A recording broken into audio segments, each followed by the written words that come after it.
Si j'ai bien compris, tu veux nous parler? Oui, j'ai envie de fumer une cigarette et de parler à ma copine une seconde. Ensuite, je te dirai tout ce que tu veux savoir. C'est à ce moment-là qu'un homme menotté en détention a pris 2 agents de la DEA au dépourvu. Était-ce lui? C'est lui. Oh merde, c'était lui notre homme. C'est lui notre homme. Stupide mère. Pourquoi tu as fait ça, putain? Espèce d'imbécile. Pourquoi tu fais ça? Ce que les agents ne savaient pas, c'est qu'il les avait prévenus de ce moment précis des années auparavant. Et quelques heures auparavant, ils avaient commis une erreur cruciale qui avait rendu tout cela possible. Aux premières heures du 16 mai, un père de famille du comté de Calloway a entendu ce qui semblait être un coup de feu devant la maison familiale. Inquiet, il est sorti pour voir ce qui se passait, mais il a trouvé un véhicule bloquant son allée. Voyant clairement un fusil d'assaut chargé à l'arrière, il a immédiatement appelé la police, craignant qu'une personne dangereuse ne se trouve encore à proximité. Un agent a rapidement été dépêché sur les lieux, sans savoir que cet appel allait bientôt les mener à l'un des fugitifs les plus recherchés du comté, dont le plan de vengeance meurtrier allait coûter la vie à un agent. Qu'est-ce qu'on a ici? Qu'est-ce qu'on a là? Eh bien, tout d'abord, on a une plaque qui n'appartient pas à ce véhicule. Il y a une mitrailleuse ou quelque chose comme ça, il paye 7 $, un chargeur plein. Hey, chef, qu'est-ce qui se passe? C'est lui qui a dit que la voisine habite ici. Elle est partie, elle est venue et leur a laissé quelque chose. Je ne sais pas à qui appartient le véhicule.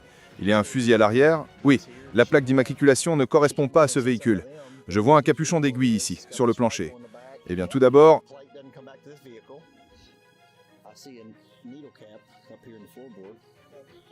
Eh bien, tout d'abord, nous avons une plaque d'immatriculation qui n'appartient pas à ce véhicule. Il y a une mitrailleuse ou quelque chose comme ça. Un AK-47 ou quelque chose comme ça. Un chargeur plein. Bonjour, chef. Oui, monsieur. Eh bien, c'est ici. Il a dit que la voisine habite ici. Elle est partie, elle est venue leur dire quelque chose. Il ne sait pas à qui appartient le véhicule. Il y a un fusil à l'arrière. Oui. La plaque d'immatriculation ne correspond pas à ce véhicule. Je vois un capuchon d'aiguille ici, sur le plancher. Oui. Les agents ont trouvé la voiture ouverte, avec un fusil d'assaut bien visible sur la banquette arrière et un capuchon d'aiguille sur le plancher, ce qui suggérait une possible consommation de drogue. Les plaques d'immatriculation étaient fausses, mais lorsque les agents ont vérifié le numéro d'identification du véhicule, ils ont découvert quelque chose de bien pire. La voiture appartenait à un criminel notoire, recherché depuis des mois par la DEA. Gary Roland, un homme de 30 ans en liberté conditionnelle, faisant l'objet de plusieurs mandats d'arrêt, avait déclaré « Je ne retournerai jamais en prison vivant ». Sachant que Gary se trouvait probablement dans le quartier, les agents ont restreint leurs recherches et grâce aux caméras de vidéosurveillance et aux témoignages, ils ont rapidement pu le localiser dans un complexe d'appartements à proximité. Ils sont intervenus et l'ont arrêté sans incident. Cependant, avant d'être transféré en prison, Gary a surpris les agents en leur offrant des informations cruciales sur le trafic local de stupéfiants et d'armes à feu en échange d'une réduction de peine. Au lieu de l'envoyer en prison, ils l'ont donc emmené au poste de police pour l'interroger, sans se douter que cette décision conduirait au meurtre d'un de leurs collègues quelques heures plus tard. Voici Gary qui vient d'être conduit dans la salle d'interrogatoire. Ce que les agents ignorent pour l'instant, c'est qu'en raison d'une fouille incomplète, il a réussi à introduire clandestinement un couteau et un pistolet chargé, tous deux cachés dans sa ceinture. Voici Jody Cash et son collègue Donald Bowman, tous deux membres d'une équipe spéciale de la DEA. Il est important de savoir que le détective Judd a déjà eu affaire à Gary par le passé. En 2017, Judd a réussi à l'arrêter pour possession de drogue et d'armes à feu, des infractions qui lui ont valu plusieurs années de prison. Ce que ni Cash ni Bowman ne savent, c'est que Gary est armé et que l'un d'eux ne sortira pas vivant de cette pièce. Ouais mec, parle à ma copine une seconde, j'ai tout ce que tu veux.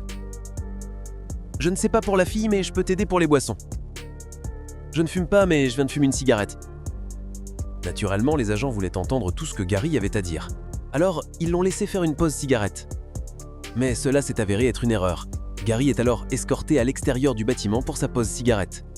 Lorsqu'ils reviennent dans la pièce, les images de vidéosurveillance montrent que Gary a remonté la jambe droite de son pantalon jusqu'à juste en dessous du genou, rendant l'arme beaucoup plus facile à atteindre.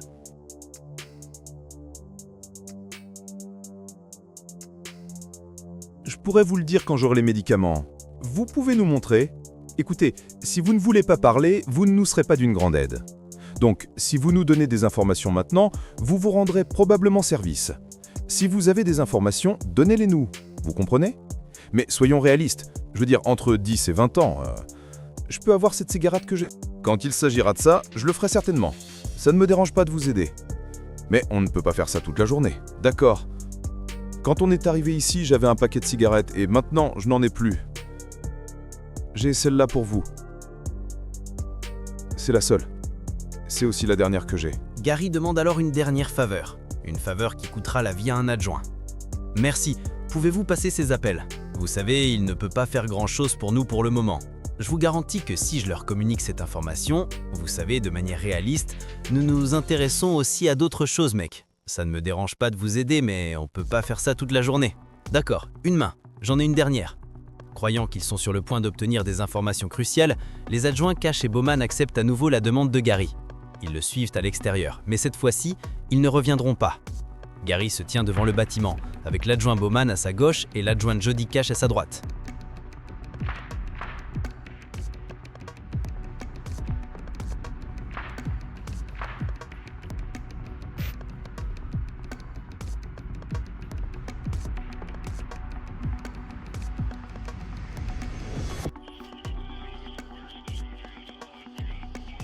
Je ne sais pas trop. On va quand même faire tout ce qu'on peut. Une autruche de moins, un objectif de moins. Nick, quelqu'un ne l'a pas fouillé, j'espère. Ça fait mal, c'était une de ses ceintures. J'espère que ça fait un mal de chien. Je vais y aller. Non, va d'abord voir Jody. Tu dois aller voir Bowman, parce que Jody ne va pas très bien, mec. Oui, bien sûr. Non. Va voir Jody. Reste en vie. Va voir Jody. Va voir Jody en premier. Va voir Jody en premier. Tu dois aller te montrer. Oui. Va t'asseoir ailleurs. Il est fichu. Je suppose que nous n'avons pas assez bien cherché. Il avait une arme à la ceinture. Stupide mère. Judd Cash, 44 ans, a été transporté à l'hôpital dans un état critique, mais il a tragiquement succombé à ses blessures peu après et a été déclaré mort. Il avait servi dans les forces de l'ordre pendant 22 ans et avait passé les 2 dernières années dans une unité spéciale de la DEA. Dans les semaines qui ont suivi, une enquête a été ouverte pour déterminer comment un criminel condamné avait réussi à introduire clandestinement une arme à feu dans le bureau du shérif et à tuer un policier. Sur la base des preuves recueillies, les enquêteurs ont conclu que ce jour-là, personne n'avait fouillé Gary de manière suffisamment approfondie. En réponse, la femme de l'adjoint Jody Cash, Karen Cash, et l'adjoint Donald Bowman ont intenté un procès contre les forces de l'ordre. Le procès visait à obtenir des dommages et intérêts pour mort injustifiée pour la succession de Cash et une indemnisation pour traumatisme émotionnel pour Bowman qui développait un syndrome de stress post-traumatique et ne pouvait plus travailler dans les forces de l'ordre. Un accord a été conclu en septembre 2023. Quant à Gary Roland, il a été touché par 12 balles et a finalement décédé sur les lieux de la fusillade. Lorsque son arme a été retrouvée, les enquêteurs ont découvert une douille coincée, ce qui signifiait que l'arme de Gary avait mal fonctionné. Un coup de chance qui a empêché d'autres agents de perdre la vie.